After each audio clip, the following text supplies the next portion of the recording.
kegelapan, keraguan, berikanlah kami.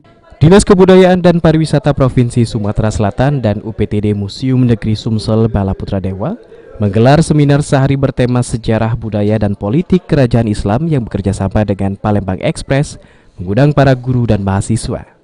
PLT Dinas Kebudayaan dan Pariwisata Sumsel, Aufa Syahrizal, menjelaskan bahwa acara ini digelar agar para guru dan mahasiswa jurusan sejarah dapat mengetahui mengenai sejarah budaya dan juga politik kerajaan Islam serta Kesultanan Palembang Darussalam secara lebih mendalam.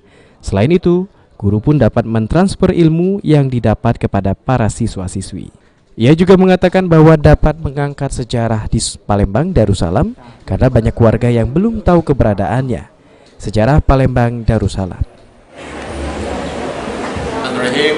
Seminar sehari kita nyatakan dibuka.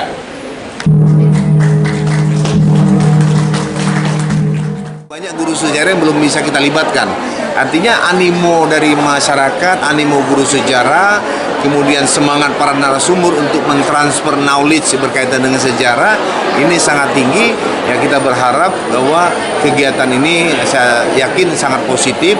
Di samping memang kita ingin mengangkat kembali, mengenang kembali tentang sejarah yang peradaban yang ada di Indonesia, khususnya di Palembang Darussalam. Karena apa? Ya, banyak masyarakat memang belum tahu tentang bagaimana keberadaan cerita tentang sejarah kerajaan Palembang Darussalam. Sultan Iskandar Mahmud Badarudin mengapresiasi kegiatan seperti ini sehingga dapat mengenal sejarah Kesultanan Palembang kepada khalayak ramai sehingga tidak terjadi kesimpangan sejarah. Kita berikan apresiasi karena hal-hal ini agak jarang sebenarnya. Ya, untuk Palembang sendiri yang untuk menyelenggarakan seminar-seminar seperti ini. Saya terkadang banyak meminta untuk seminar baik di Palembang maupun di luar Palembang. Seminar ini merupakan tentang bagaimana tentang sejarah masa lalu kerajaan maupun Kesultanan Palembang Darussalam untuk diketahui habis.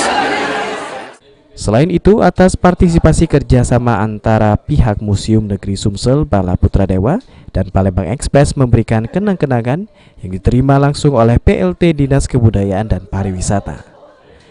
Amanda Lydia, PAL TV.